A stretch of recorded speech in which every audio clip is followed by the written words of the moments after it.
रघुनंदन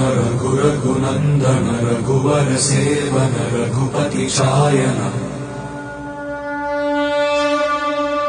शतयोजन शतशतयोजन शरधि नियोजन शर परिलंघन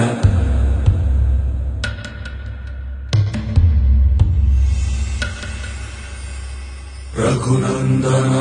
रघुनंदन रघुवर सेवन रघुपति शायन शतयोजन शतशतयोजन शरधि नियोजन शर परिलंघन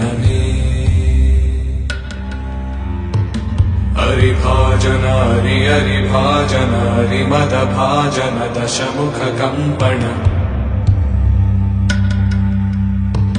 बड़वाकृत बड़वाकृत बड़बाणलकृत बहुभस्मार्च